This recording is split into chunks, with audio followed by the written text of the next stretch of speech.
Man, what is going on? What is happening? What is the deal, man? With my Raider family, man. You are back for another episode here of the Raider Rundown, man. And today, y'all know what it is, man. It is Wednesday. We back to our regularly scheduled programming, which is we are going to be previewing the game this Sunday against the Chicago Bears, man. Looking at the injury history, who's in, who's out, some of the notes from practice, man. Of course, we got some Pete Carroll anecdotes today that we got to discuss about the offensive line, our keys, how we could win, how we could get back on track, man. So without further ado, you already know what time it is, man. Let's get into this funky music and let's get the show cracked.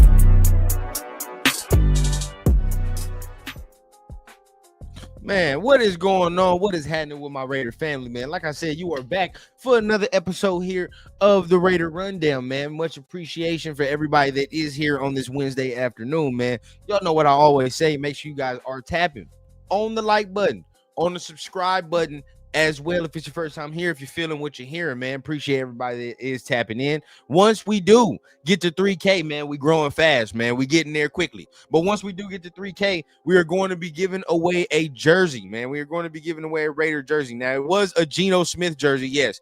But, right, I decided that she was getting too hot. It's getting way too hot. So we're going to be giving away, right, a jersey of your choice, right? It's gonna be y'all choice, man. I don't want to dictate what it is, man, because y'all might get it, y'all don't like it. So what we're gonna do, man? We're gonna go ahead and get a Raiders jersey of your choice. Whoever wins, you get to pick the player, you get to pick the color. You just let me know, right? So once we get to 3K, that's what we doing. Raider jersey giveaway, man. So appreciate everybody that is tapping in, man. With the show today, y'all already know what we're gonna do before we get everything started. We got to start with the very first and most important segment of the show, man, which is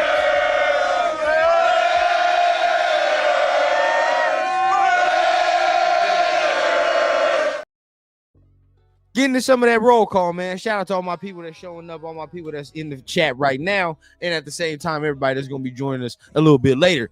Man, my guy Mario with the first comment, man. What's going on with you, dog? Salute to you. Appreciate you for being in the building, man. My guy Robert Pena. What's going on with you, man? Salute. Dre in the building, man. Salute to you, man. Dre says, man, if Pete Carroll don't move into the now and not his old Seattle 3 deep defense, he is gonna be on life alert, dog. It's really scaring me what's going on right now with the coaching staff, man. It's a stubbornness that I didn't think I'd see from this coach, but yeah, it's starting to worry me, dog. That's starting to worry me. But of course, we're gonna get into it, bro. You already know. Rose Town in the building, man. Salute to my guy Rose Town. Appreciate you, man. My guy Dre said he'll still take the Geno jersey, and that's fine. Hey, if you want I hope he still continues to ball out. But at the rate that this season is going, what week 3 did to my confidence, dog, I'm not even going to jeopardize or monetize y'all into what y'all want, man. You pick the player. The way this shit is going, we got to go ahead and pick positives out of this. Is that Kappa? You want a Kappa? I can definitely give you that. Now I ain't gonna lie to you, man. The way that shit's going, man, it might not even be able to block the wind from your skin, right? When on a windy day. But if that's what you want, bro, I got you. My boy. First time I seen you in the building, appreciate you, man. He says, "Old boy Pete is washed." Maybe, but I don't want to go that far yet. Not yet. Dominique in the building, man. What's going on with you, bro? Salute to you, man. Salute to you. Let's go ahead. Let's get this thing cracking, man. You already know what time it is. Make sure you guys hitting all them buttons. Hit the like, hit the subscribe. Moving on to the Bears, right? Moving on to the Bears. Last week, we got embarrassed. 40 points hung on the dome piece, right? But we move on, right? Oh, and by the way, I didn't even say this, right? I'm so ready to get into the show. We are going to be having a very special guest join us a little bit later, halfway through the show as well. So make sure you guys tune in. Make sure you guys don't go nowhere because we have a guest joining us for the second half of the show, and it's going to get real spicy, man. So guaranteed, make sure you guys stay in your seats, man. Stay tuned because, you know, Every time I say I got to bring somebody on, we got some extra content, I got to try to come with the heat. But regardless, right? Let's get it in. Moving on to the Bears. Of course, we lost last week in embarrassing fashion, 41-24. Ugly loss. Then you look at the Bears in their week 3, bouncing back from their loss to Detroit. And, from all intents and purposes, they bounced back pretty nicely. Now, I don't think Dallas is a Super Bowl winning team or anything like that, but I think Dallas is a pretty good team. They're not bad, right?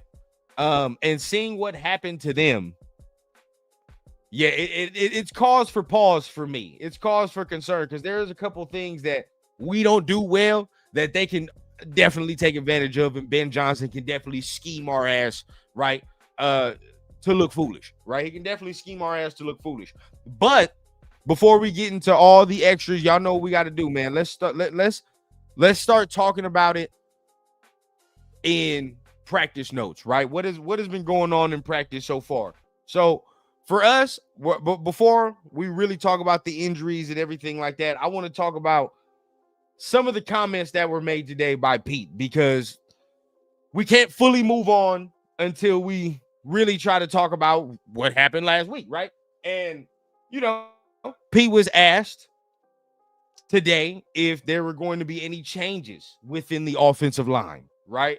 Are we going to see any mix-ups, anything like that? His answer was very, very interesting. And I was waiting to go ahead and get on screen and talk about this because when I saw it, bro, it immediately pissed me off. But when asked if Jackson Powers Johnson will move back to the center, Pete replied here, no, he will not. He will definitely not be moving back, and actually hit it with a resounding no. But I want y'all, if you have not heard it already, to hear it for yourselves and hear the tone in which Pete has for this question. You had mentioned fitting the offensive line. I think on Monday it was. Last year, the Raiders finished with Jordan Meredith at left guard, Dylan Parham was at right guard, and Jackson was at center. Would you consider maybe going back to something like that? Is that Absolutely what you're not? No, we've invested a lot of time with these guys playing in their spots. I know you're interested in JPJ. This is an official week to practice and to get ready. Last week was not that. So he's ready to compete for the playing time, and he and Alex will be going at it. So it's a good situation in that regard.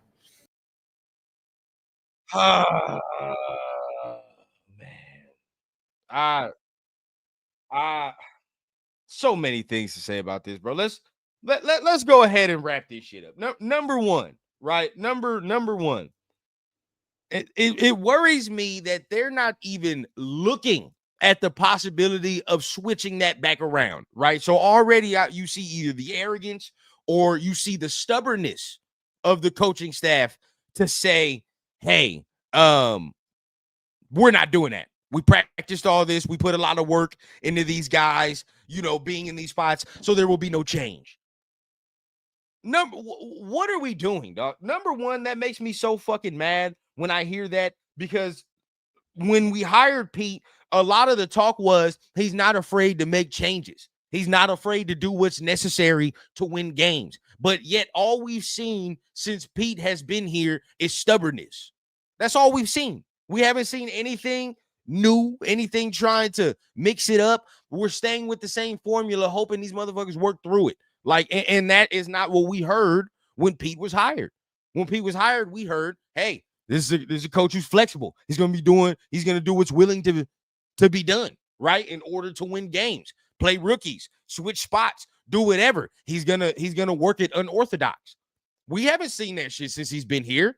He put on the Raider shield, and all of a sudden, we've seen nothing but ineptitude. He done forgot all his coaching history all of a sudden.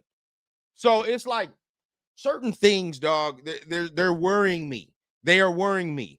The next thing, because I want to hear from y'all too, but the next thing that is definitely worrying me as well. What in the holy hell are we sitting here talking about competition for still? What the fuck are we talking about? Like, okay, this is where, like, you'll lose me. You will lose me because I'm trying not to be that fan, right? I'm really trying not to be that fan where I'm like, well, shit's down the toilet. Here we go again. You know what I mean? Because that shit can spread. You know what I mean?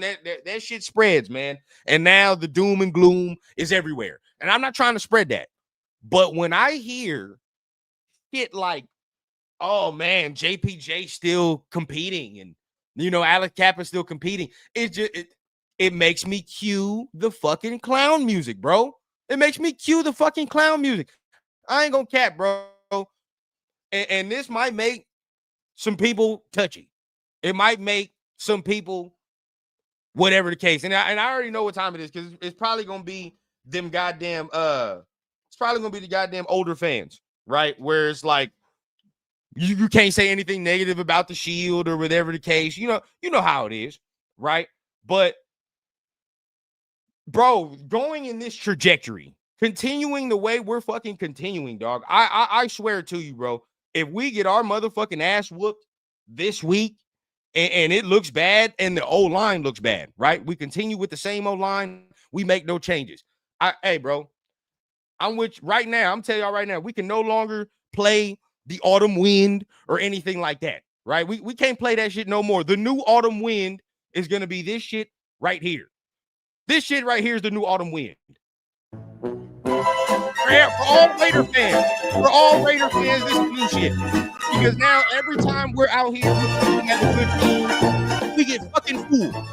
So this is the new shit that we got to go with now. It's clown music. We're on clown shit here, dog. None of it makes sense. Y'all tell me, right? How, number one, right? He gave us the fucking excuse. This is why I said like 2 shows ago, bro. They've been lying since they got here.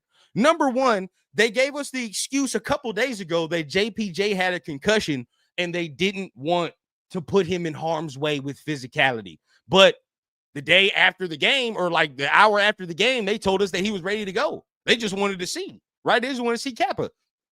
Lie there. Second weird thing that has me scratching my head. What the fuck are we talking about? Watching out for JPJ's health and he has to compete and all that because he was out when Alex Kappa took like 1 snap in training camp. This motherfucker didn't practice in training camp, yet he's still squarely in the mix to compete. How? It makes no sense. We're in the twilight zone, bro. Last but not least, and I think the most important, why are we having players like JPJ compete? Sure, if that's like your motto, right? Compete. And that's what we're going to go on. Why are we having just JPJ compete? Last I checked, if your name's not Colton Miller, everybody else been ass.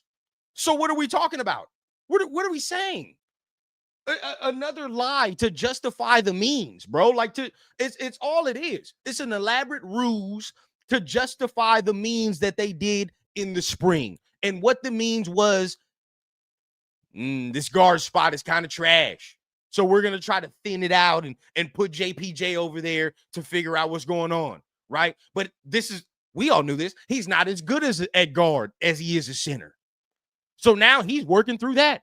But instead of letting him work through that, they want to fuck around and have the quick fix, the Band-Aid, right? Which this organization, man, this organization got to fuck around and have a sponsorship with Johnson & Johnson pretty soon with the amount of fucking Band-Aids that we put in this organization.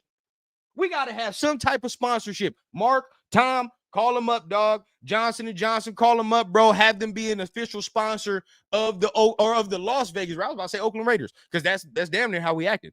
Of the Las Vegas Raiders. Have them be an official sponsor. All we do is Band-Aid after Band-Aid after Band-Aid after Band-Aid. That's it. That's all we do. And that's what we tried to do with the offensive line. Fix it up, right? Because it's not strong. So we try to thin it out. But at the same time, they're trying to Band-Aid the shit right now too. Because JPJ ain't comfortable at guard. So they want to go ahead and also justify the fact they gave Alex Kappa $11 million fucking dollars for no reason. So we got to put him in somewhere, right? We got to put him in somewhere. But again, your motto is compete, but everybody that's not named Colton Miller has fucking struggled. Everybody that's not named Colton Miller. Realistically, how you could continue to have this battle with Kappa and we can continue to watch 66 get belt the ass every week is beyond me. Beyond me, dog. I just don't know. We can just go ahead and continue to say JPJ's not playing well and not doing this, but when it come to Parham and all these other guys, they continue to get belt the ass 2 weeks straight, and they ain't gonna get switched out at all. Just makes no sense to me, dog. No sense. But Let me hear what y'all talking about. That's my rant for right there, but it's frustrating. It's frustrating to say the least, because not only will we put him in the position that he is comfortable in, but we're still talking about stupid ass competition, dumb ass competition. Like, it's just beyond me, dog. Clown music. Cue the Curb Your Enthusiasm music, and that's the new autumn wind until we fuck around and do what we supposed to do. This shit is just nothing but clownery, dog. Nothing but clownery. Old school, stuck in his ways. Maybe, but they told us that class at USC did something to him, right? Class at USC supposed to give him a newfound lease on life. Oh man, I feel young again. Oh man, my philosophies are sharp. They're new. They are new. They certainly are new. You doing shit, Pete, you ain't never did before. Dumb shit that you ain't never did before. It must be when you put on these colors, dog. When coaches and shit put on the shield and these colors, they brain must get scrambled. They shit must turn into scrambled eggs, dog, because there's no way we have all these coaches and we get this experienced coach and he starts making these fucking idiotic moves. Look, if it ends up working out, so be it, right? Great. Then you are the coach we thought you were. But my fear is that the change that we so desperately crave as a fan base, it's only going to come once it's week 10. Oh, week 10, week 9, once we out of the loop, right? We can't get no fucking playoff seeding. Might as well change it back, right? We've seen it so many times with this Raiders organization. I swear, all of us have the same thought, bro. It's going to happen in week 9, week 10. They'll finally switch the O-line back to how it's supposed to be. But by then, we're fucked off, right? But then, not too fucked off to win just enough games to fuck up our draft seeding. Oh, man. It happens every year. I'm really hoping that this is not the same story that we have, but it makes too much sense. And that's the sad thing about this organization, right? Shit that makes sense, shit that works. It's too complicated for us, bro. We can't do it. We can't do it the easy way. We got to do it the hard way. I don't understand, bro. Now, I'm with you. Now, look, first we're going to get this out, right? We're going to get the rant out because it is getting on my nerves. I am getting scared. But, KD, I fuck with you, bro. I like the positivity that you're inserting here. And we're going to continue with that because there is a portion of us that can bounce back. We go 2-2. Everything is in front of us again, right? Everything is in front of us again. It's just the fact of the talent on the squad. But let's stay in the positivity realm, right? Let's stay in the positivity realm because this is exactly where we need to be right now. We need therapy. We need to stay in the positivity realm. Again, if we win, we go 2-2, right? So let's talk about things on how we can get there, right? Maybe how we can get there. And we're waiting on our guest as well to get in here. So definitely want to go ahead and talk about that with the guest. But another way that we can get into the winning ways is to fix this shit right here, right? We got to fix this shit right here. Genty, percentages have come out on how many times he's either hit at or behind the line of scrimmage. 51 or 57% of the times he's getting hit at the line of scrimmage, right? He's getting hit at the line of scrimmage. If we want to change our fortunes, change the way this team is playing, get into the win column, this shit right here can't be a factor. It can't be a factor. Look at this right here as we watch. Dog, there's no room to do a thing, right? Soon as he touches the ball, and these are different plays, by the way. This is not the same play playing over and over. These are different plays. This is the problem of what we have, right? This is the problem of what we have. Now, shout out to my guy Prez. He gives us the numbers on the side here, right? 57% of Genty's carries. So 27 of 47 of his rush attempts this season have been stuffed at behind the line of scrimmage, right? So 11 of his 17 carries on Sunday, he was hit at or behind the line of scrimmage. And we are now averaging 3.1 yards per carry on on the season, right? On the season, that's what we're averaging. Again, bro, I'll say it again, and I'll put it here because I'm solo. I don't think anything really that's going on, to be honest, is all Genty's fault. Now, there are a couple times where he has to be better himself, right? He has to he can't tiptoe. He's got to go. His vision could be a tad better in certain spots. But rookie pains, you know what I mean? I think over time, those things to get better. It's not where I'm looking like, oh, this motherfucker's Trent Richardson. I'm not saying that at all, right? So there are things where I think he can get better at, slow down, be patient, or actually be more aggressive on. Blocking for sure is one of them. But those things I think are correctable. So I do think actually he's going to be a very good player in the league. I think he's going to be a very good player. I don't know if he'll ever live up to like 6 overall. That is my opinion. But as far as being a very good player, I think he will be that for sure. But we're never going to get the ceiling. We'll never know his ceiling if we don't get this O-line correct.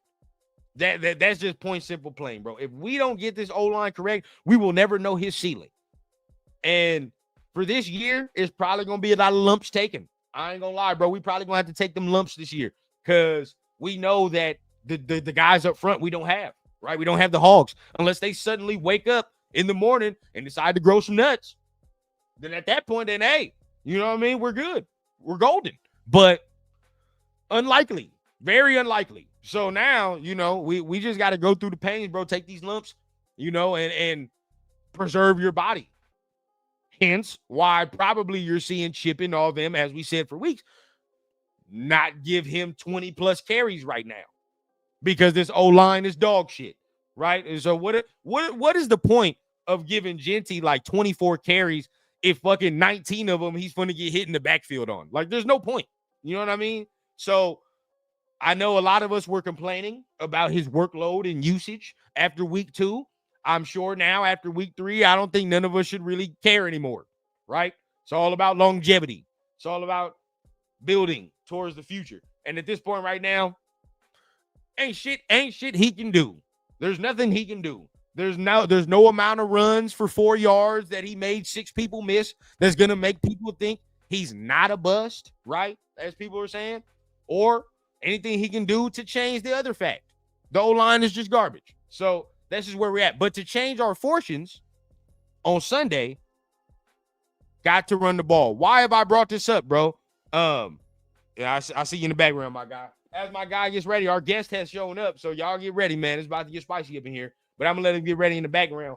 But the reason I bring this up, right, is because when you look at the Bears and their averages against the run, they are terrible, right? They are not that great against the run. Now, watching the game against Dallas, Javonte Williams was getting off a little bit in that first half, right? Javonte Williams was getting off a little bit in that first half. Realistically, we can be able to run the ball against this team. Now, this is the problem. We don't have the Cowboys offensive line, right? We don't have the Cowboys offensive line at all. They have a way better offensive line than us. So there's a problem right there. But as of right now, they are ranked in total defense. They're ranked 28th, right? 29th in pass rush win rate. So, you know, they're not particularly strong, bro. They're not particularly strong defensively. Right now, they had a pretty cool game against the Cowboys, but the Cowboys offense kind of was anemic.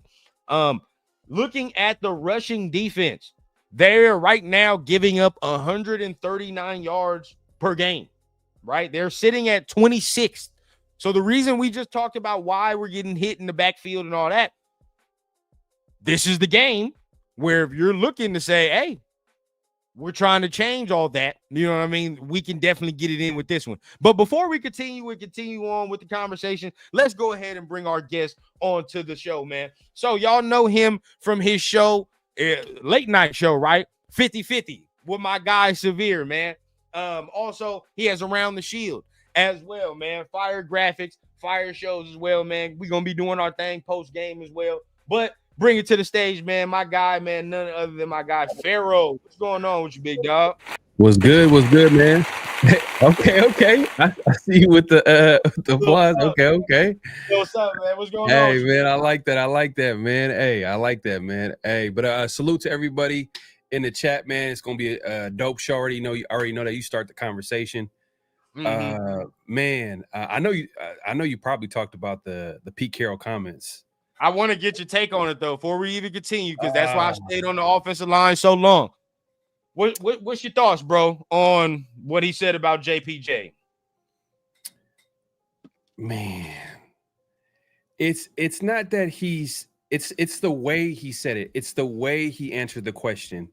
It's not that he could have easily said, you know what, we're gonna stick with the 4. He could have just said it in a way where, we're gonna, we want to gel this unit and we want to stick.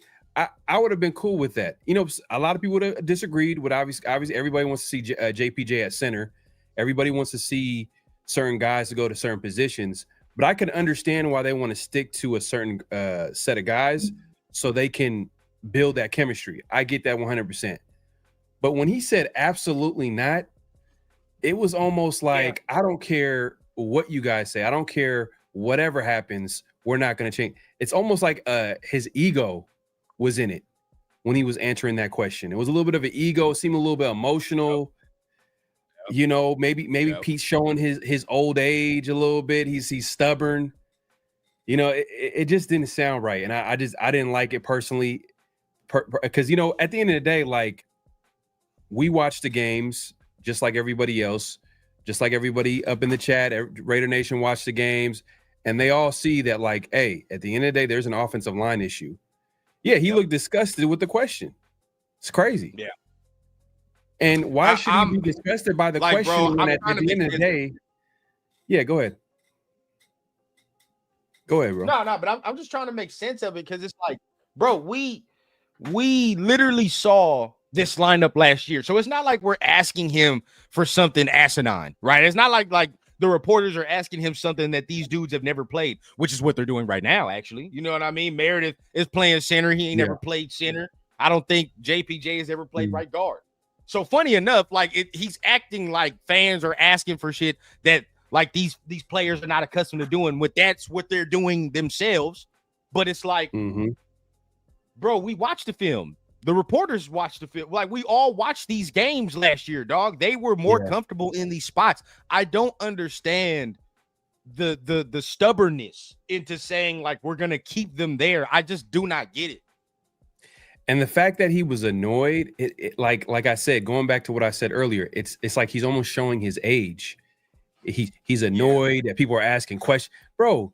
He's been around longer than any coach. I mean, he's the oldest coach in NFL history right now. So he's seen it. He's been there. He's seen it. He's seen it all.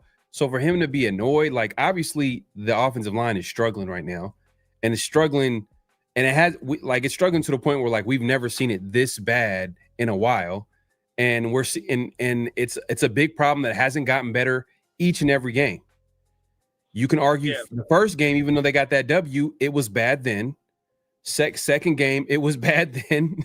You know what I mean? And obviously it just led to this.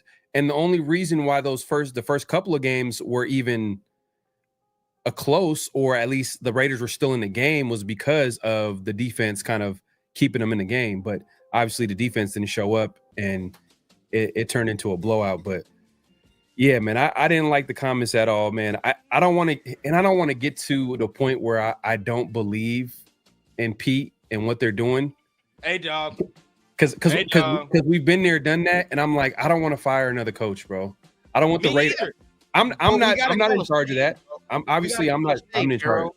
You got to be real with it, bro. Like, look, say if we get our ass whooped this week, right? Like, they hang 40 points on our dome again, and the offensive line looks ass again.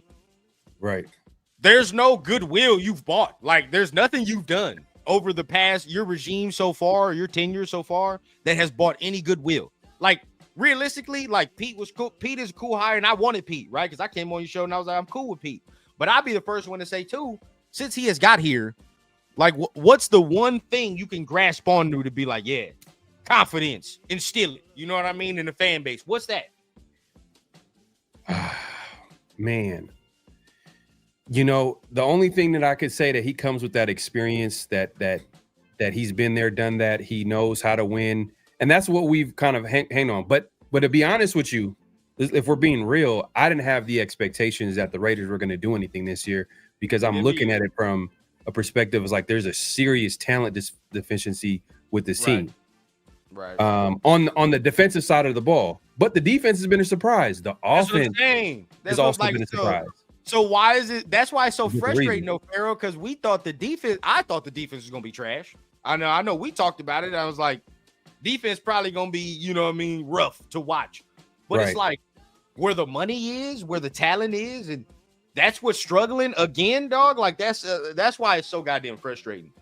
Yeah. And I forgot to mention this part right here. Obviously, you know, shout out to Vinny. He asked the question. I'm glad he asked the question. That's the question that everybody in Raider Nation wanted to ask. Pete was like, hey, why are you not? Is there a way that you're going to go back to that original, that's the starting lineup from last year and how that ended? Because like the last 4-6 games, they actually were pretty decent. I'm not saying they were world beaters, but if they can get to average, that's all I'm asking. Just get to average. Then maybe we might see Ashton Genty do some things in the run game. Because if he's as good and as talented as he is, all he needs is an average offensive line to do what he needs to do, to show what type of running back he is, if he's that guy, you know. But the one thing that he did say that I didn't like, compete. He's still with this compete bullshit with JPJ. That's where I was really on, bro. Like, that's what I focused on more. It's not the fact, like, you know what I mean, he's not going to make the change, because I figured he wasn't going to do that shit. It is what it is. But my thing is, like, what the fuck are we talking about competition, bro? Like, and I would get it if he was keeping that same philosophy across the board, right? Because everybody that's not named Colton Miller has been getting their ass whooped. So at the end of the day, like, if you're going to keep that philosophy, everybody else for sure, let's compete. But why is it just JPJ? We have literally seen Parham be asked for 2 straight weeks. Why is it just him that he's zeroing in on? Something personal. It has to be personal. It has to be personal, because he seems annoyed, emotional about, just like, we obviously are going to ask about we know JPJ is the second best offensive lineman on the team. We know that. So he's trying to, like, you're insulting our intelligence by you being like irritated that we're even asking the question. And I'm saying we, because obviously Vinny is representing everybody that wants that question to be asked. We all want to know. Right. So it's like, for you to just feel like, oh, another JPJ. I know you're going to keep on with this ABJ, but JPJ, this is his first official week back. And, you know, he's going to go out there, he's going to compete, and we're going to see how it goes. Like, what? Bro, and Pharaoh, answer me this, bro. What? First of all, he said that shit, and I was confused, because then there's a subsection of fan base. They're going to wave them pom-poms, and they're like, well, you know, he's saving them from a concussion and all that. Okay, why does he have to compete when Kappa did literally no training camp, Pharaoh? Nothing. And this motherfucker he's square in the starting spot for right guard. Like, what are we talking about? What competition was there in camp? He wasn't even healthy. It's something personal, bro.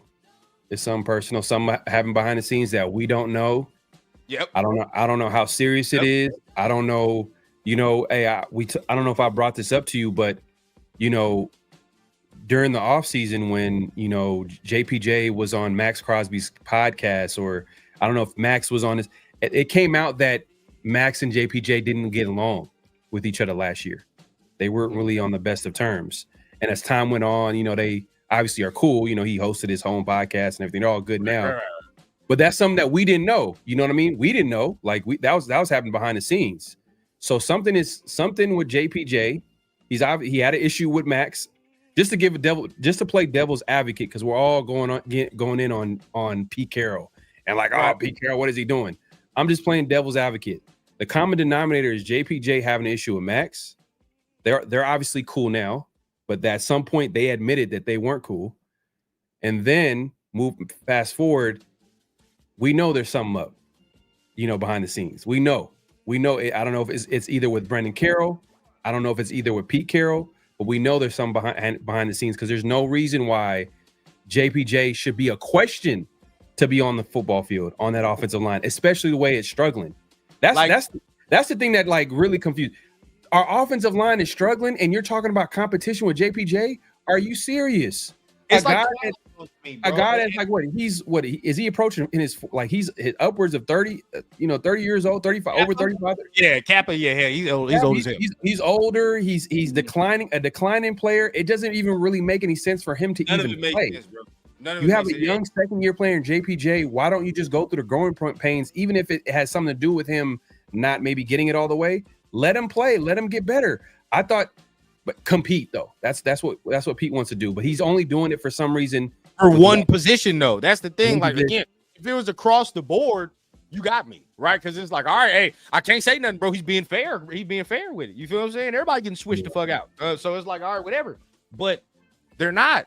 And it makes no sense. And I get you with the playing devil's advocate because it could be something where he's like, oh, it's maturity issues. But it's like, I would think if he's doing some fucking like Antonio Brown shit or some, you know what I mean? Some Christian Wilkins, we would have known that already. We would have figured this out already by now. And then this is the one problem I would have with it. And a shout out to my guy Dev, because I'm with you.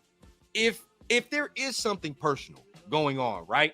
Say that, maybe they got into a spat. Maybe there was some tension, some friction one day, right? And they got into it. Maybe yelled or something. And that's why you're like, oh, you're not gonna play because I'm gonna show you. I don't want you as a coach.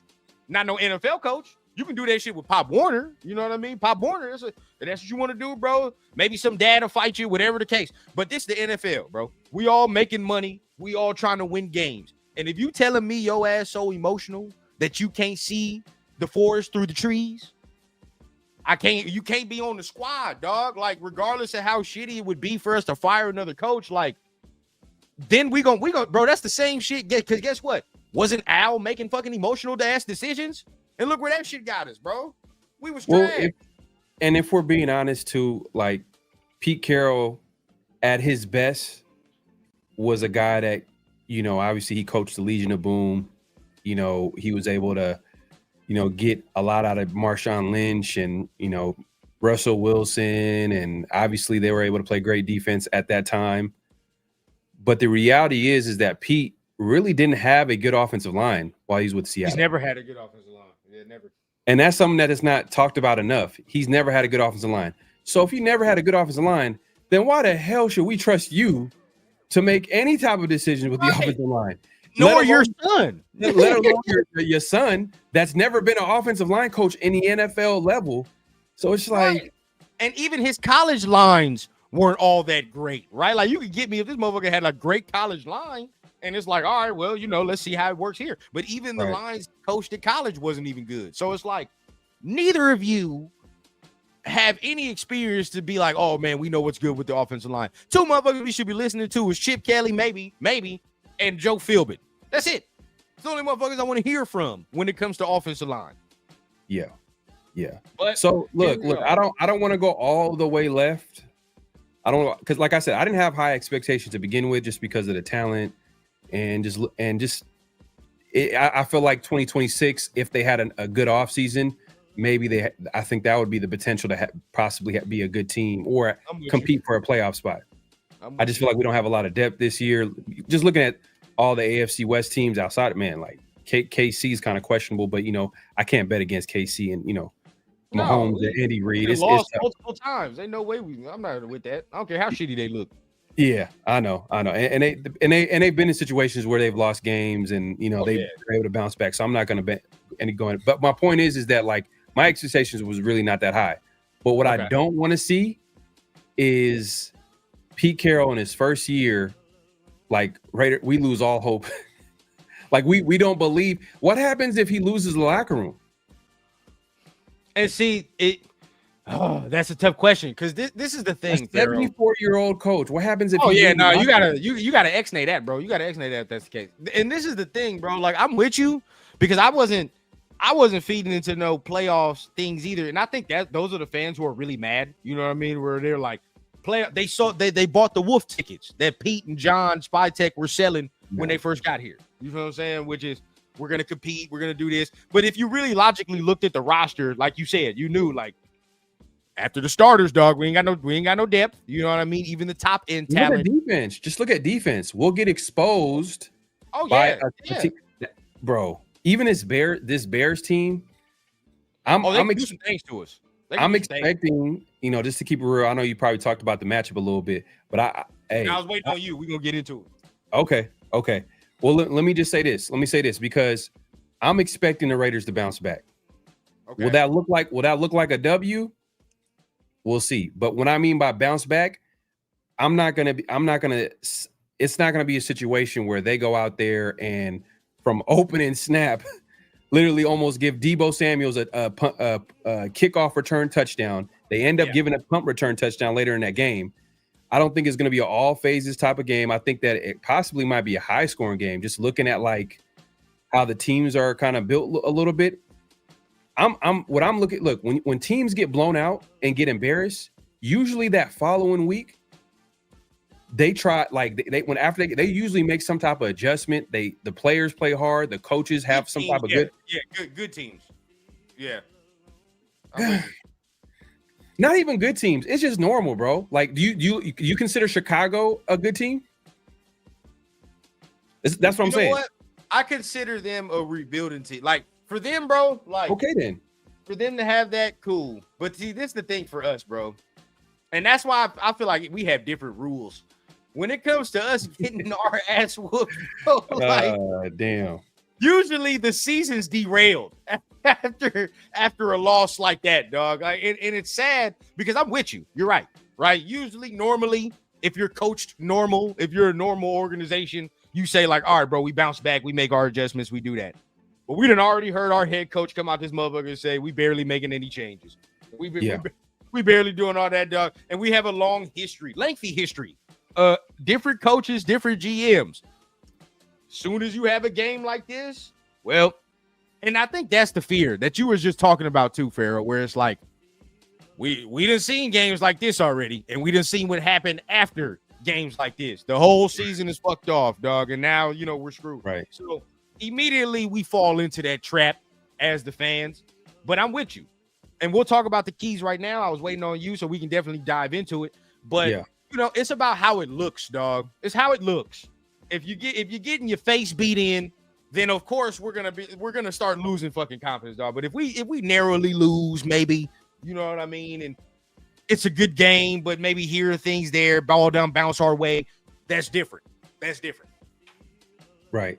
Now, and I look, we'll see. I think it's gonna. I'll just say this because I don't want to guarantee anything. I'm just looking at history, and usually teams after they get blown out, they usually come back the next game and they'll play harder. It'll be a better game plan. They'll compete. Does it automatically mean a win? No, but they go out there and it's early in the season. It's not week. We're not talking about week 11 and the Raiders are 2-14. We're talking about like, or it's not later in the season. The Raiders are 2-14. We're talking about like it's week 4, week 5, and the Raiders can easily like the team is still bought in. I'm assuming this team is still bought in. He hasn't lost the locker room. Last week was obviously a short week.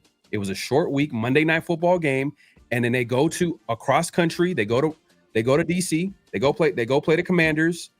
And if we're being honest, like the Commanders had 10 days between. So that's 10 days of preparing. That's an advantage. That's a competitive advantage. It is. Like I understand we lost the way we lost, but we gotta acknowledge like that's a competitive advantage for the Commanders now. And it looked like it. Cliff Kingsbury, he outcoached. You give somebody like that, but see, that's the problem. We got a motherfucker like PG. How are you getting out schemed like this? But that's for another day. What I will say though, you are correct, right? You are correct. They had a long time to prepare, right? Usually teams do kind of bounce back. And, usually how you look at NFL, like especially how teams describe it now, they look at those first 4 weeks of the real season because some of us don't play preseason all that much. We don't hit that much. You kind of look at that as an extended preseason to get your shit together. Okay, right now, if we leave out of this first 4 weeks 2-2, that's not terrible. That's not terrible. The shit's still in front of us. Everything is. But let's get into the weeds, bro, and really talk about kind of how we can get there. Now, I want to start defensively because we were kind of talking defensively anyway. What do you think some of the keys are, bro, to try to limit this offense? Because that's really where my issue goes. Ben Johnson, they got weapons over there. It can get dicey. Yeah, I was just looking into the Bears. Like, I seen that first game against the Vikings.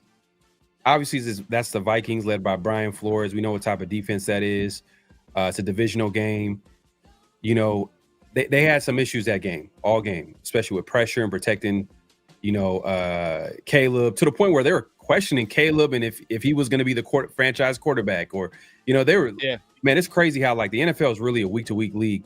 Teams and fans are ready to jump off the cliff, so to speak, just based off what happened that week. But since then, though, the offenses look solid. I mean, Ben Johnson got his fingerprints all over this offense, and I felt like even when they got blown out by the Lions, even offensively, Caleb Williams didn't look too bad. And then they had chances in that game. They had chances, right? And then you go to last game. It was an upset pick that I picked out. If anybody watched Around the Shield, we do NFL weekly pick'ems. That was my upset pick of the week, picking the Bears over the Cowboys. But Caleb Williams had 4 touchdowns. Obviously, he had his probably best game of his young career. But man, for me, in order to stop this, we got to get him in we got to get back to stopping the run. Get back to what we were doing the first couple of games. Get back to get a situation where it's like 2nd and long, 3rd and long, and then play that bend but don't break defense. That's the only thing I can really expect from this Raiders defense. I really can't expect too much outside of that. I mean, they don't really have the guys on that defensive line unless someone steps up, unless Kuntz, outside of Max Crosby can step up. You know what I mean? Dog. We gotta Tyree on a real fast track to becoming somebody's warehouse picker, because the length ain't gonna be good for nothing else, dog. Because right now, these first 3 weeks, bro, milk carton. I ain't seen nothing from Tyree. Like, it's a milk carton. Right. But you're right? Like, defensive keys, bro. How you fluster Caleb is to pressure him. He has to be pressured. Once he starts getting pressured, he's gonna run around and scramble and do all that. But his decision making has lapses at times when he starts getting pressured, and then he really has to start running around and do all of this extra. So that's kind of where I'm at with it. We have to get in his face, bro. Ben Johnson's offense, I mean, as fancy as it looks, that motherfucker's predicated on that run game, bro. We have to stop. This week is for sure. We have to stop the run game, because if they're able to play action us and do all that extra with some of these downfield weapons, and we still playing Blue Kelly and all that, ooh-wee. Yeah, I mean, like, if you look at the numbers offensively, they look pretty solid. You know what I mean? Yeah, they are. Top 10 in pass, top 15 in rush offense, and then you got like that's a goofy comment right there, because you can picture it too. Yeah, I was supposed to. My boy been saying that for a while. SoCal, man. It's goofy. You're right, bro. Like, they don't look bad. They don't like, and the weaponry scares me, right? Because if we're not getting pressure, DJ Moore, right? You're looking at Odunze. You're looking at even Loveland to a degree, right? I like Loveland. I think he's pretty nice, and I think he can definitely take advantage of a matchup against a Landon Roberts or Devin White or something like that. Like, that's gonna happen. Right. So we got to get there, bro. We got to get home. I mean, but the thing is, how do we do it, right? Because we're not getting there before. So what are we gonna have to do? Blitz. We've been blitzing. I feel like we've been blitzing all season. I feel like that's been our bread and butter with Patrick Graham. This is not a Patrick Graham defense. I'll say this. I feel like, Pete Carroll had his fingerprints all over this defense. But maybe if Pete can allow Patrick Graham to get in his bag, he's facing a young quarterback. He's blitzing him. Maybe do some things to confuse Caleb Williams. But to be honest with you, I feel like this is going to be a high-scoring game. I think Ben Johnson, he's that good of an OC. He's going to find ways to to score it. And hopefully on defense, we can make enough plays, because if you notice, every game the Raiders have been on defense, even in the last loss, turnover. So if the Raiders offense can get back on track, and I know I'm going at the other side of the ball, but if they can get back on track and score, then a turnover in a high scoring game could be the difference in winning and losing. Well, it's all complimentary. You know what I mean? It's Yep. all complimentary, like we know. But this is also what scares me as well. We'll talk about that after we get to the other portion. But really looking at it though, you are right. Offensively, their offensive rankings, they're not bad, bro. I mean, again, you continue to look at everything that's going on, even in their loss to Detroit, which now, you don't really look. I don't really look at their offense or their loss to Detroit bad, to be honest. I mean, shit, Detroit looked for real. So it's like, yeah, you know what I mean? They didn't look like they missed Ben Johnson at all. At all. So looking at them, bro, you can't really poo-poo on that goddamn loss right there, because looking at them, bro, they look like one of the realest teams in the NFL. But they're 10th right now in offense. They're ranked 10th. 347 yards per game. That's where they're sitting at right now. Passing offense, where are they at, bro? In the passing offense. See, this is might be where you can get they're ranked 11th, 233 per game. 7 TDs, right? Yeah. And then rushing offense is kind of where they're taking a small bit of hit. That's where they're taking a small bit of hit. They're top 15. I mean, they're top 15. Top 15. But see, that's where they're not strong, right? That's where they're not particularly strong, but that's really what they want to. They want to set that shit up so bad, bro. You can see it. Right. And I'm looking at shout out to Real Talk in the building, man. He says, when has his offense been on track? Asking for a friend. You talking about the Raiders offense? Oh yeah, no, it's never. I don't remember. 2016 last time probably. But the problem here, and this is where I'm gonna get worried, and this is kind of what I wanted to bring up, though, right? This is where I wanted to bring up, because you saying it's gonna be a high scoring game, right? And the way that we play defense, you know what time it is. If we're playing that vintage PG prevent, then it's a lot of dink and dunk, right? They're gonna try to dink and dunk us. Where my issues lie is looking at they're fucking third in red zone offense. They are third, which scares me, right? Because we are predicated to say, like, hey, we need bend to but don't break. Bend but don't break. Now, when I bring up our red zone defense, you want to guess where we're ranked? Man, probably somewhere near the bottom. It's actually not bad. Actually not bad. We're actually ranked. I guess I'm basing it off last game then. Right. So actually, and last game, especially if you're basing it off of that game and then you add it in, it's terrible, right? I mean, you definitely took a hit. But looking at, red zone defense and where we're at, show you right here, bro. We're ranked 7th, right? We are ranked 7th in red zone defense. So I think that is to your point, bro, where the game can be won and lost, dog. I mean, they have a high ass red zone percentage. We're top 10 in red zone defense. So I think it could get nasty, man. I think in the trenches is where it could go. Yeah, and the thing about their offense, I just don't have really a whole lot of confidence. I mean, like I said, Ben Johnson is in his bag. Chewy, man, you hilarious, man. I seen that comment. If we get fucked up this week, expect it. We get fucked up this week. I mean, Raider Nation right now, they are pissed off, man. It's not even about winning or losing. It's just how everything is unfolding. It's just the way the decision making when it comes to the offensive line. So I get where everybody's coming from, but I'm looking at it. I feel like this is a classic bounce back game. This is where the coaching staff show me you can make adjustments, some adjustments. Yep. This is the game, and I know we're on defensive keys, but yeah, honestly, I know we just got done talking about the Raiders bend but don't break defense, but like you said, this is a good offense. Ben Johnson in the red zone, he's going to have his team score. I mean, they're up there with the best of them in the league, and they're actually they average they're top 10 in the league as far as how much they average a game as far as an offense. So they're ranked like fucking 5th, 6th. They're top 10, dog. Yeah. So this is definitely going to be an interesting matchup for the defense, especially after a last game where they didn't look like they showed up. Like they looked like they had crazy. They went out last night, the night before, and they showed up right before kickoff. That's exactly it. Mo was out there doing the Stephon Diggs treatment out there on the yacht. But I will say this though, we saw somebody get benched on Sunday, which was Blue Kelly. We saw Blue Kelly get benched for Porter.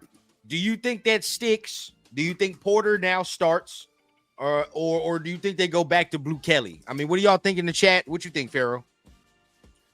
Well, Porter, he played about like 16 snaps. Okay, so it wasn't all that much. Yeah, but to your point, it might have been to the point where, maybe they took him out maybe later in the game, and then that started giving Porter more snaps.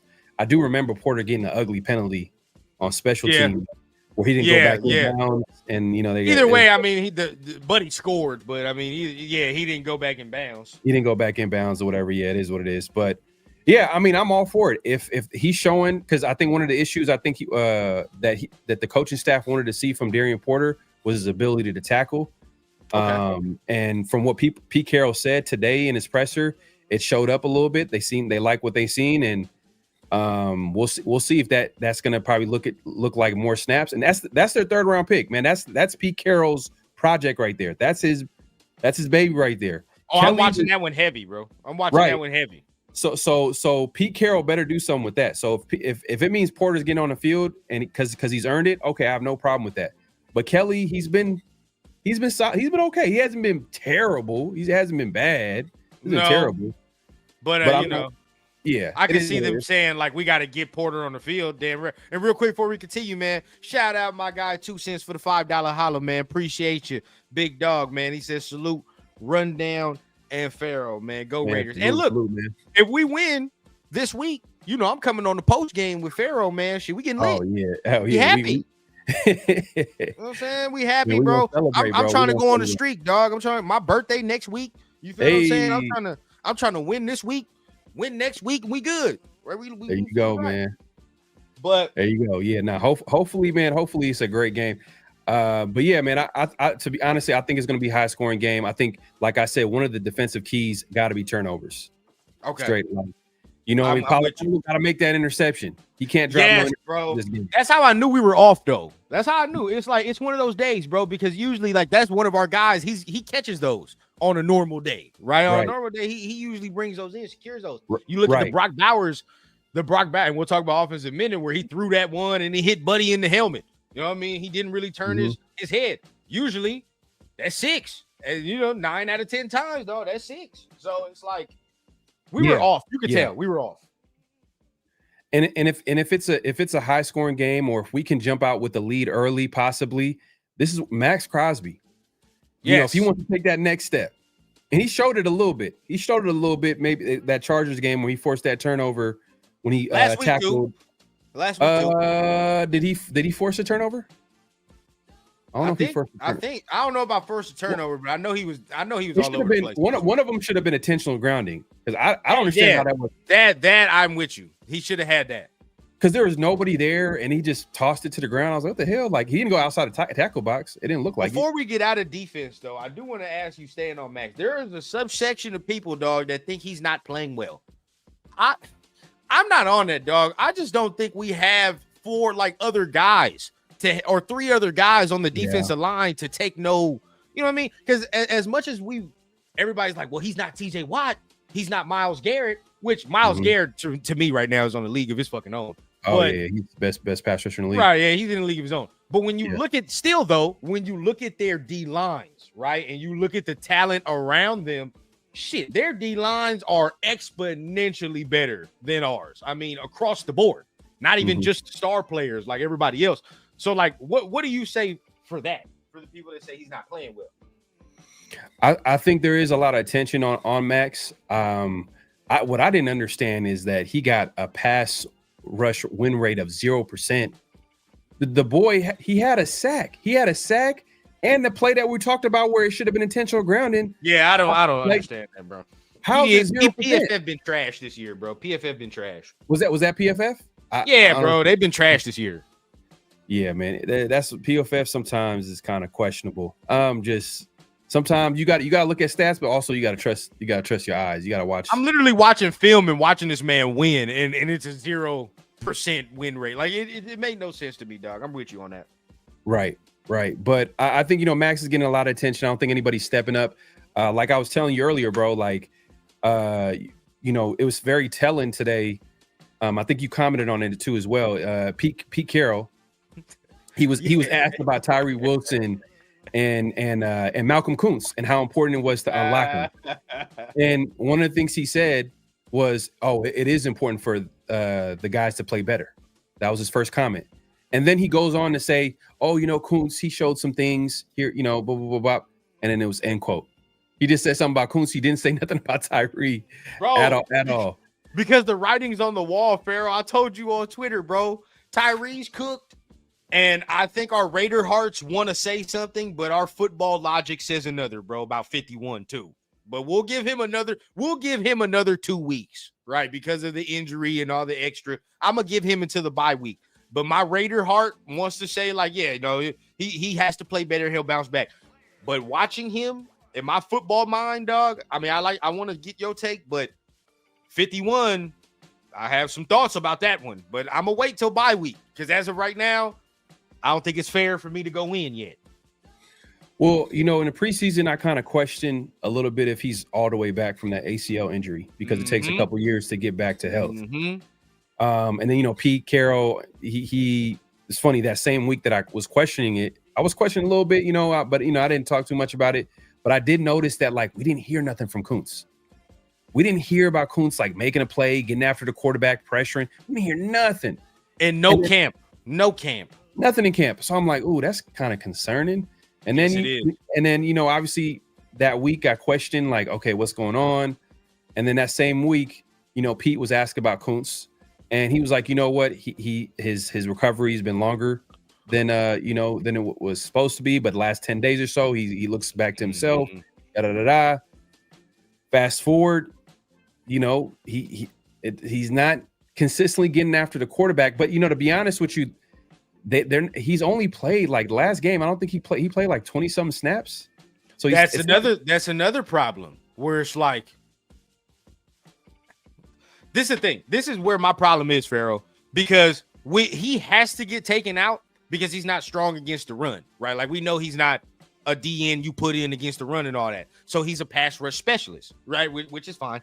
But if you're going to be a pass rush specialist, dog, you got to get to the fucking quarterback. Like you have to win, and he's not winning. Now Tyree, he has just like a small bit of excuse because he's basically getting used as the run stopping DN, and basically he's kind of doing his job. So I'm not gonna like as far as like killing Tyree off of like stopping the run, he's doing what he's supposed to do there. But we also know like that's basically all he is. And his pass rush opportunities when it's in obvious downs, passing downs, most likely are going to come in the inside, which technically last game there wasn't really plenty of opportunities like that for him to do that because the Raiders weren't stopping the run. Right. They were a lot in it was like second and short, third and short. You can't really tee off on the quarterback, and they're not really going to have Tyree on the inside because they probably want to put someone else in there that probably could stop the run better in the inside. So you probably want Tyree. Tyree's role is to be that guy that you move inside and obvious passing downs, and then like you said, stop the run at the end. So technically speaking, like has he have they been in long, second and long, and third and long a lot? Not really. But it's like when they are, you know what I mean? Like when there's times to cause the pressure, it's not there. You know what I mean? And that's what's getting to me. Now, real quick, I just want to say this, right? The two Bear fans that have came in here, pipe the fuck down. All right. Y'all just got your ass whooped by Detroit 2 weeks ago. I literally saw how your fan base was talking. Y'all was doom and gloom 2 weeks ago. Now all of a sudden y'all high and mighty. Please shut the fuck up. Please stop. Doom and gloom. I have Bear fans that are family as well. I know exactly how y'all think and act. Y'all motherfuckers is skipping a throw away from us. Stop. Oh man, I don't want to hear that, dog. Oh, it's going down this weekend, Pharaoh. We got uncles coming. We got cousins coming, of course. So it's gonna be real. It's a family Super Bowl basically. Yes, bro. Yeah, it's gonna be like that. But again, seeing them organization from up close, they are the NFC Raiders. Damn, I ain't even gonna cap to you, bro. So let's pipe that down over there. Right. But let's go to the offense, man. Let's end it out with the offense, and that's why I wanted to end with them, bro, because we could talk all this and that about the defense. I want to get your opinion on this last kind of comment, though. Where I fell on it last week was we didn't look physically ready to play on defense, but a lot of the things that went down for us, I feel are correctable, right? Which I mean, like, we weren't tackling. You know what I mean? We weren't wrapping up. You could correct that. You know what I mean? You could kind of correct those things. Offensively, to me, is where I worry because it seems like we lack toughness. And it's like, well, where do you get that from? You know what I mean? Who the fuck is gonna bring that? So that's kind of where I'm at, man. I mean, where do you fall on that now that we start talking about the offense? Yeah, so technically this is a good matchup. Okay. This is a good matchup for the Raiders in that it's a team that wants to get the run game going. They need the run game going. And the Bears are not one of the best teams so far to stop the run. Now that being said, they did play against better teams with better offensive lines like the Vikings, the Cowboys, and Cowboys have a way better offensive line than we do. Yeah. So it's like there's that too. But this is a game where they can get the run game going. They haven't shown that they can stop the run. So the Raiders got to be like, all right, this is the week to get it back on track. So whatever adjustments that they need to make, I guess the only adjustment that Raider Nation could hope for is JPJ get his starting job back. That should start there. Let's start there, and then and it's not just. And I know when our post game show, we went in on, obviously Pete Carroll and Brendan Carroll, him being an offensive line coach and yada yada yada. But this is where Chip Kelly got to come in here. He got to make a great game plan. Yeah. He got to adjust to what's going on right now. Going on? He's scheming against goddamn Dennis Allen, dog. He better be able to fucking make a good game plan. Yeah. And Dennis Allen, so far, he hasn't really blitzed a lot. So they're like the 31st team in blitz percentage. So they're gonna try to get after you with their front four. But that being said, it's a copycat league. And every team that the Raiders have played, they all blitzed them, did some type of stunt, and the Raiders' offensive line has trouble with that. So, and what's crazy is it's like on third downs they're doing that, but the majority of the game it's like motherfuckers saying like our front four, just go ahead, bro, like go ahead, tee off, like do what you got to do. And it's funny, like once teams get out of the second half or get to the second half, and it's happened for 3 straight weeks, when they figure out that they have like a powerful DT. They're just like, it seems like teams going to the halftime. And you're like, you know what? 66 is ass. Just go over there, dog. Just go over there and bull rush him. We'll be fine. And that's literally what they've done for 3 straight weeks. Now, the positivity side of it. Y'all see these rankings right here, bro. This is defensive rush rankings. The Bears rank 26th in the league, right? In rush rankings on defense. They're giving up 139 yards per game.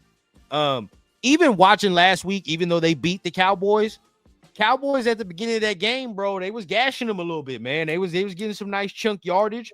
Javonte Williams was having a nice little game. Mm-hmm. So I'm with you. First key, bro.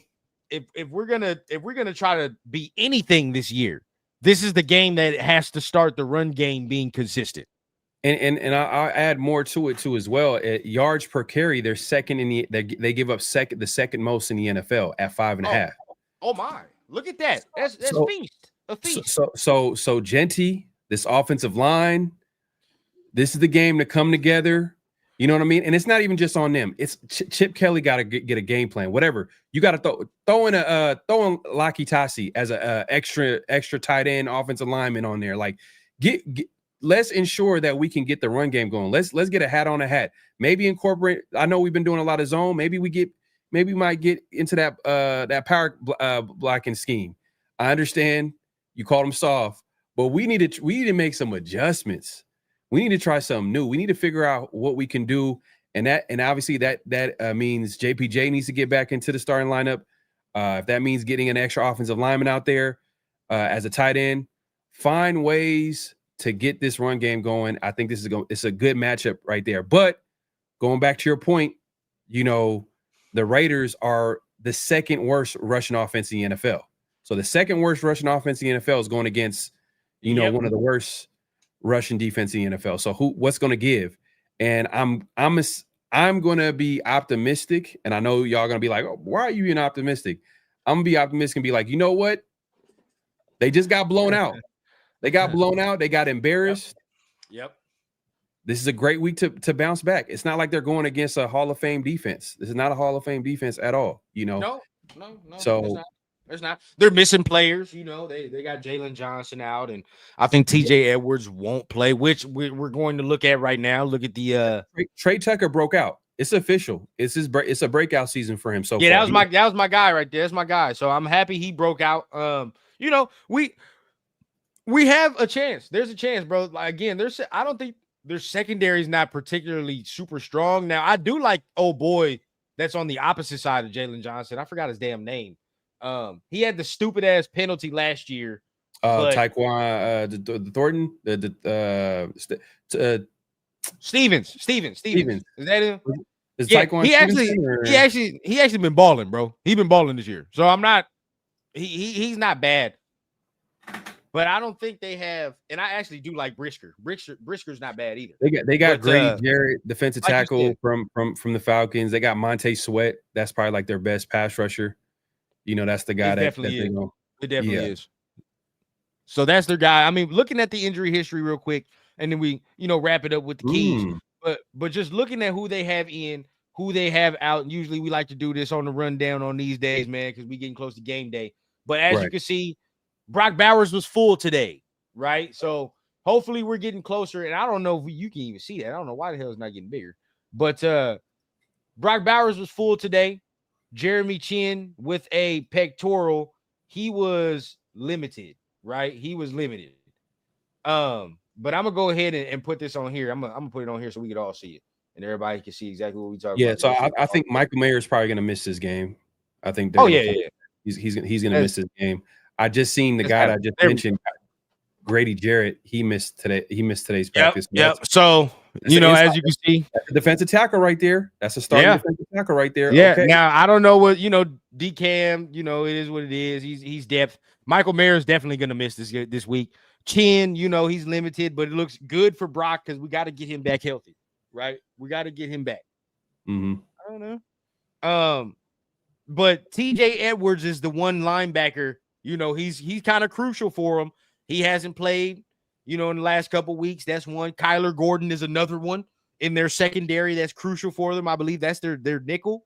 He didn't play or didn't part. So interesting. Like you said, Grady Jarrett, right? That's big because he's one of them ones he's older, but he still gets penetration in there. He's still good against the run. So that's their starting defensive tackle right there. So if he goes down, and that makes him that much weaker on the inside. And hey, Ashton Genty, this could be a break.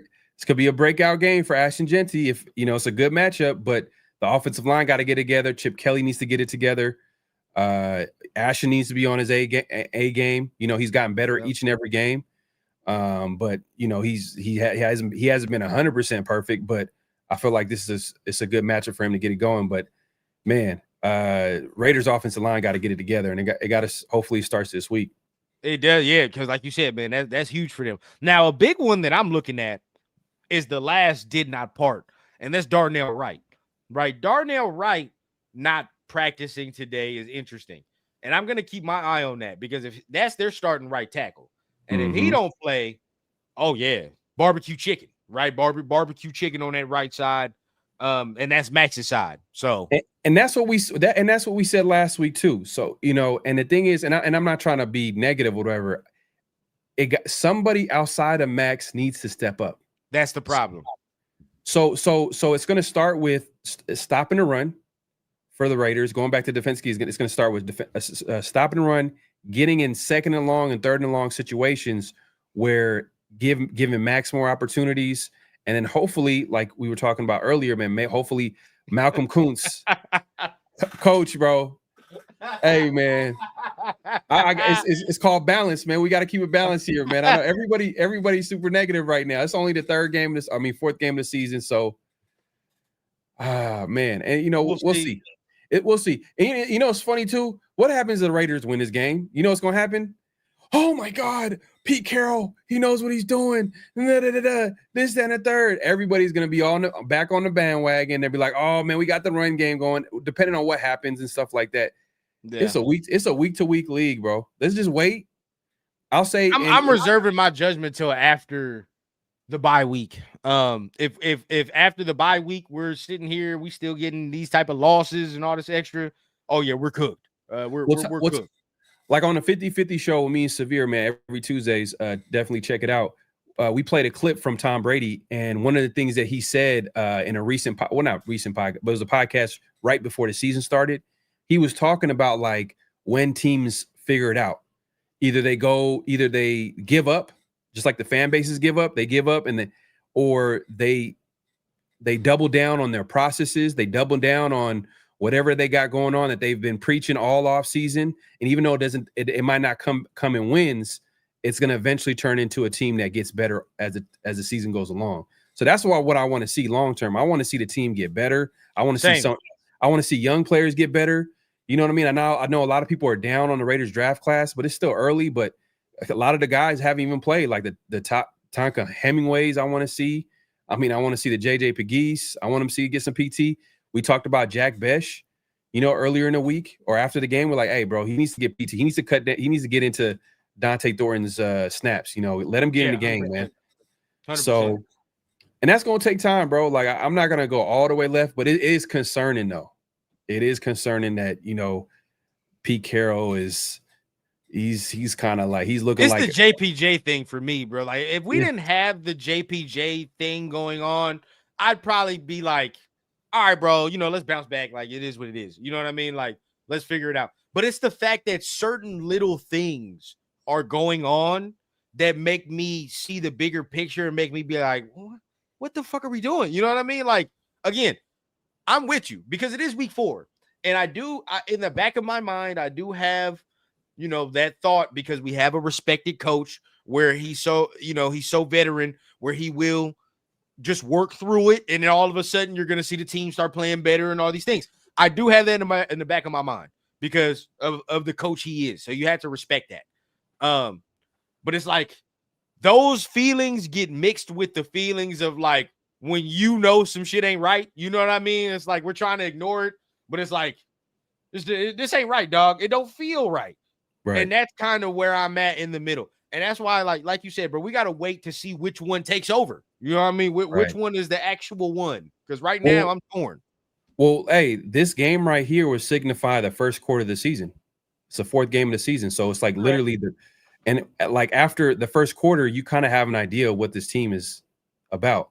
Yep. So that's why this game is going to be interesting to see how they respond after getting blown out by the Commanders. They got blown out. It was like 35-10 or 30. Right. They had like 10 points and they had like 30-something points. Like it was literally a blowout. And the Raiders probably scored some garbage points at the end, made it a little bit interesting at the end. But at the end of the day, like Commanders were in control of that entire game. So it's going to be interesting to see how they bounce back because I feel like the defense is better than what they've shown, even though going into the season, I didn't have any hope with the defense. But when I seen them go out there and play, I'm like, oh, okay. Yeah. All right. They and real talk, real quick, Pharaoh. I see Andrew in here. He trying to be funny. Y'all are 1-2. Y'all acting like you're 2-1. You're 1-2. All right. Relax. Y'all just beat the Cowboys. Nice little win for you, man. I hope your nails look good painted on game day with your quarterback. Relax. All right. Calm down, bro. Oh yeah, man. They're 1-2, bro. They wanted because again, bro. I know they fan base. They lose to us, they gonna be like, "Oh my god, we fucking suck again." all that Yeah. extra. But you're Yeah. 100% right, Pharaoh. Like, this could change the mindset of it, right? Like, this isn't gonna make me say like we're going to the playoffs. This game is not gonna make me say that, but it will make me say we're going in the right direction. Because again, this isn't a team, the Bears, where I'm like, it's the Chargers. You know what I mean? Like, we would have beat the Chargers. That would have told me a lot. Because it's like, I know where these motherfuckers are at. You know what I mean? I know where they're trying to go. The Bears are a different situation, right? They're a different situation. They're still kind of rebuilding. They're getting their shit together. You know what I mean? So it's like, Bro, after week we gotta one, do that. and this is Bears fan. After week one, when they lost that game, they were questioning Caleb Williams, and if he was the guy, like, bro, it's his second year in the NFL. Like, it's like, look, and I'm just trying to add a little bit of reasoning on their end, and they're over here about to jump off the cliff off of Caleb Williams. It's not going to be a good fit with, Ben Johnson. This is not going to work. Some people are questioning Ben Johnson. Is he? After week two, after they got their ass beat week two, I saw many a Bears fan on Twitter almost crying, dog. So 100%. Yeah, so it's like, man, y'all need to relax, man. Y'all could easily lose this game easily. That's what I'm saying. Like, it's like, because even though they did win, they are still learning how to win themselves. Right? You feel what I'm saying? Right. Just like we are. We're doing the same thing. It's not like I'm saying like we're a way better organization and shit than the Bears, because we're not. But like, these are still two organizations that are learning to win. And so it's like anything can happen in this motherfucker. We can get our ass whooped. The Bears could not show up and get their ass whooped. It could be just a good close game. With these type of organizations, bro, it's gonna be one of them three for sure. Like, it's definitely gonna be one of them three. I think the two guys on offense that I'm kind of concerned about is Odunze and their tight end and their tight ends and their tight ends. You want to know something? We haven't really struggled against tight end. Well, it's only week 4, but we usually up to this point, like, you've already week said, one. Week one. Who's their tight end? Hunter Henry he was doing some things on offense, Butte really fucked us up. We're getting fucked off by slots and shit now this year, which Odunze, they're going to get Odunze heavily involved. I will tell you that, though. He's going to get heavily involved this week. Watch out for Luther Burden. Luther Burden can get involved as well. He's been getting a little more touch, a little more burn. I mean, he's a little speedy, and Darnay Holmes has nothing to fuck with Luther. It's crazy.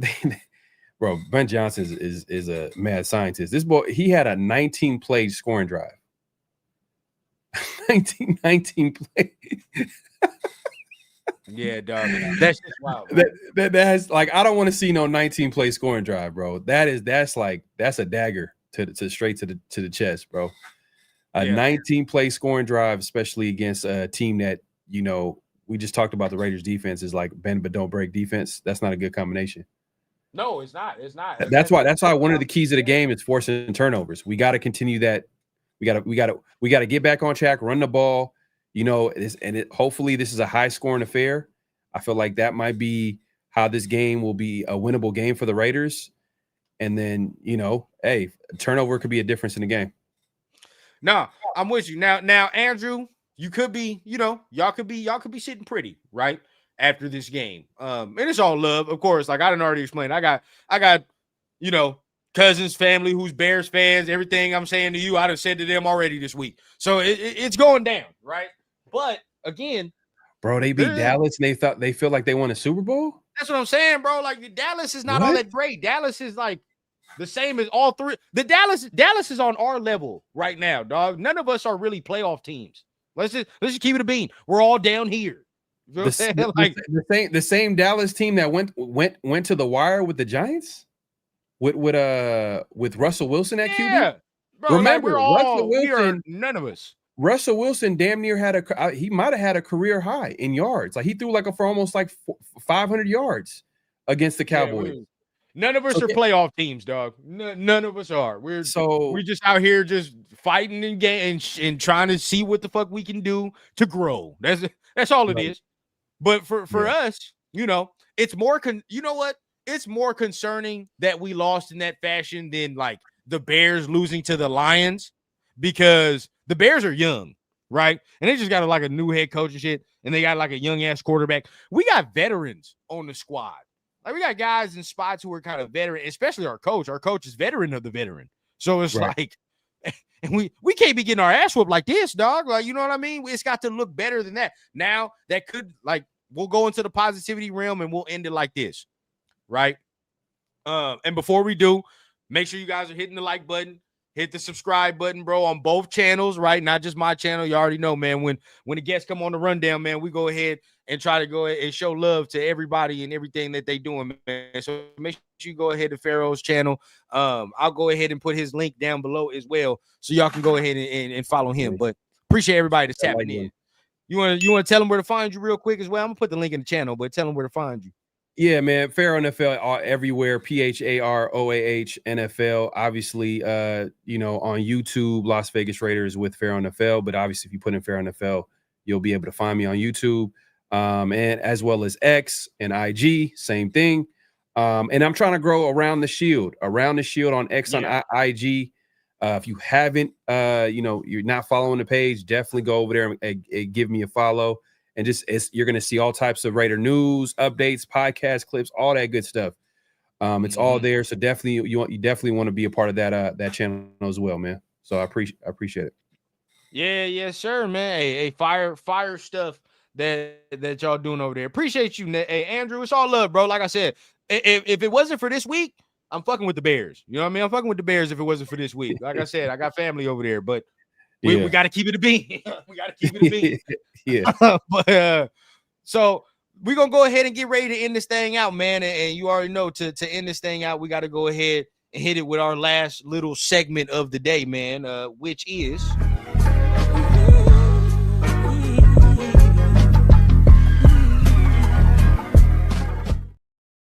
the rundown, man. Go ahead and let's wrap it on up.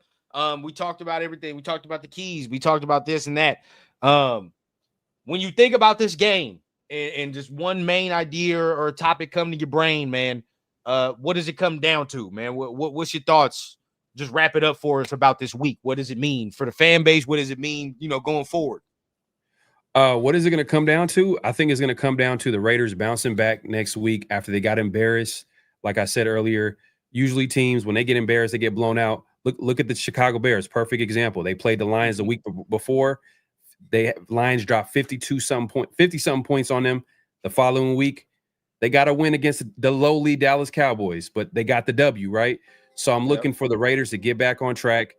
This week, I think it's all about just making the right adjustments to get the offensive line back on track, get the running game back on track. It's a perfect week. We're playing the Bears. The Bears ain't, you know, one of the best teams in the NFL. They're not one of the best teams to stop the run. I know they got Ben Johnson over there. He's doing some good things. They got some pieces there, here and there, but they're still trying to figure things out over there. Just like the Raiders. And I think it's going to be a perfect week for the Raiders to get back on track. If this is going to say a lot about the Raiders coaching staff, it's going to say a lot about the players on this team and how they come out and they compete this week. And I feel like they have a chance to win, especially if they get the run game going. Continue that streak of forcing turnovers. Max Crosby, you know, getting after the quarterback, you know, like, hey, look, Max Crosby, you're one of the best pass rushers in the NFL. But guess what's going to take you to that next level? Forcing turnovers, man. I want to see a sack fumble. I want to see more of that. That's something that I haven't really seen too much in Max's repertoire. He's one of the best pass rushers in the NFL. He's good at stopping the run and getting after the quarterback, but forcing turnovers, I haven't really seen that from Max. I want to see that. Hopefully we can see that Sunday. I'm with you right there, bro, because I've always said it. That's what doesn't have people speaking about him in the same realm as the TJ Watts and all that, because they get turnovers, right? And right now, that's the only thing that's missing from his repertoire. So I'm with you there. Got to get a turnover. You know what, man? We'll go on the positivity realm, bro, because I'm not trying to be depressed for another 13 weeks. So we'll go positivity, bro. We'll bounce back. You know what I mean? Pete will show his veteran leadership, and we'll get the team rocking. JPJ will start. I will believe he will start.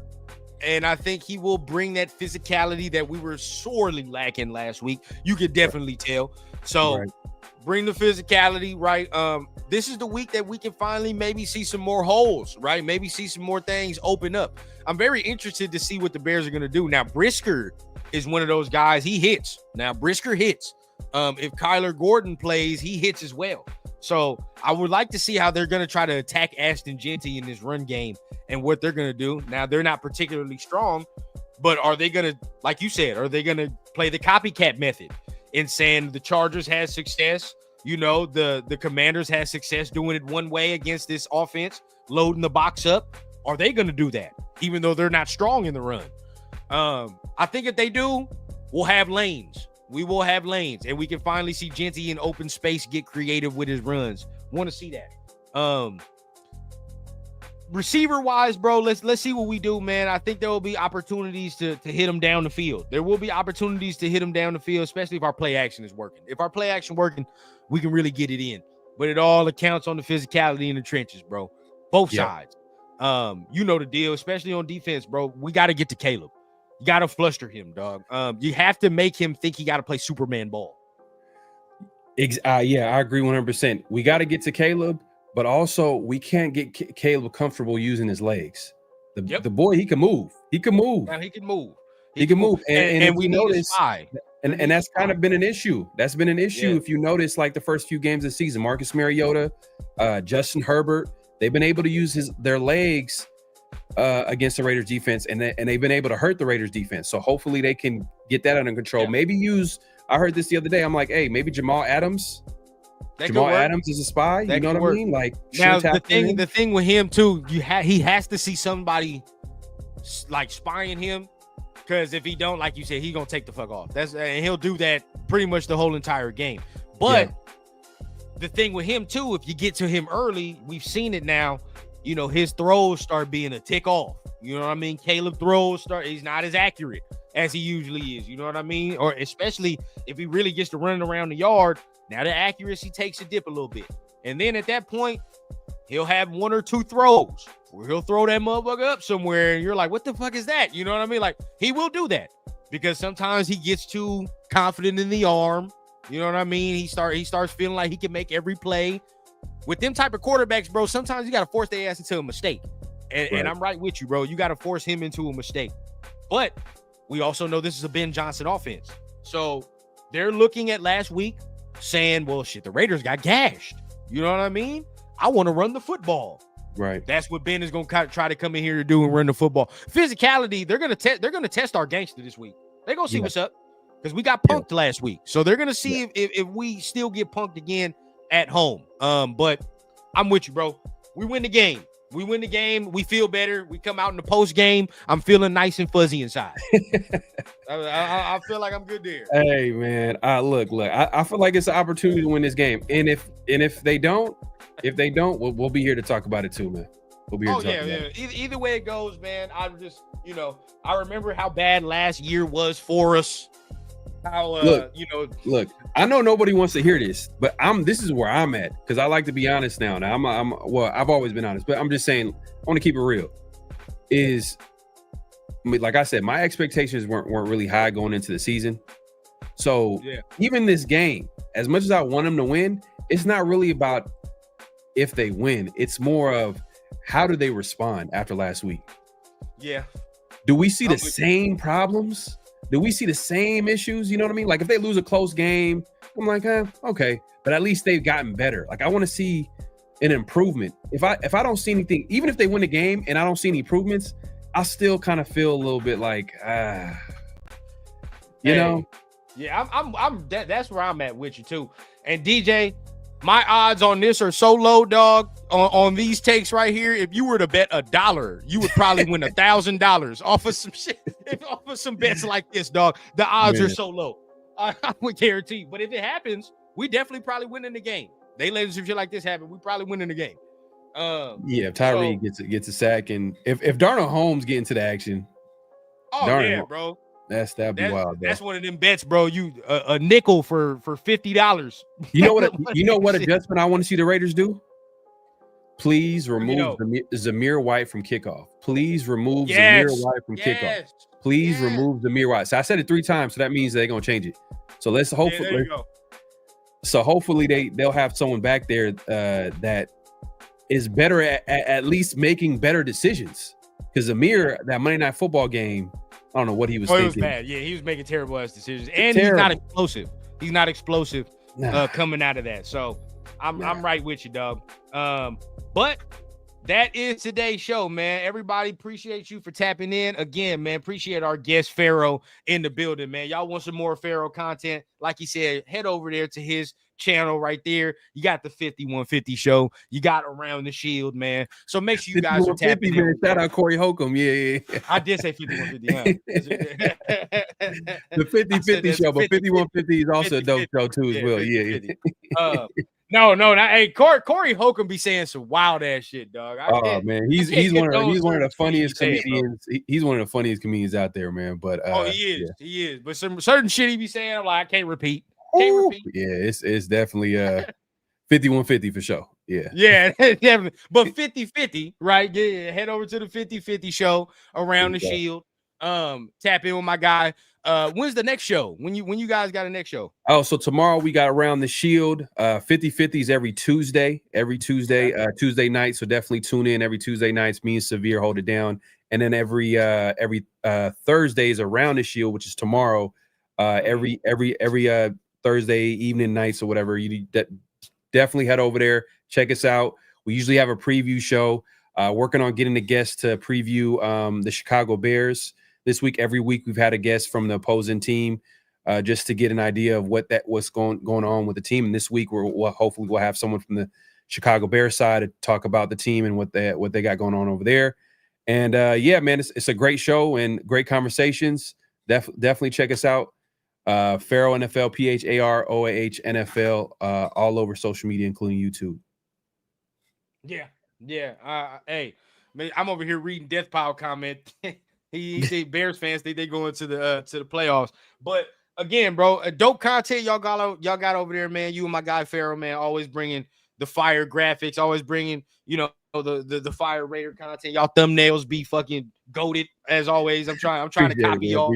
Appreciate it. But for sure, as always, bro. And then make sure y'all tap in, man. We got Blunts and Breakdowns on Friday, man. We're gonna be looking at some Bears film, Bears tape. But also after the game, man, me and my guy Pharaoh got some things cracking, man. We might be doing our post game after the game on Sundays, man. So y'all want some more content of the two goats, man. Make sure you guys continue to tap in on Sunday nights. Yes, sir. And you will see more of me and Pharaoh on screen, man. Me and my dog. Yes, sir. It's gonna be a dope show, man. As always, hopefully we coming on and I'm not ranting and raving like I was last week. And we cool. You feel what I'm saying? Because I just want to see a great football game. Give me a great football game. Because like you said, if we lose close, you know what I mean, but we played well, it's not much to bitch and complain. I mean, yeah, of course we lost, but at least like we're in the right direction. We're stepping right. Exactly. That's where I'm at with it. I know people got higher expectations. Good luck with that. The higher expectation. That's I'm not gonna go there. Yeah, I'm with you. That's why they motherfuckers disappointed now. They shit was sky high. Now all of a sudden they got to come back down. But this is what we're here for, to help usher them back. It's all good. You know what I'm saying? We just got to see growth. But until then, man, y'all already know what time it is. I'll see y'all on Friday, of course, Saturday morning as well for Good Morning Raiders. But we say here every time we end the show, man, we keep it authentic from the clouds to the ground on the Raider Rundown. Till then, man, peace out. See y'all, man. And I'll see you on Friday.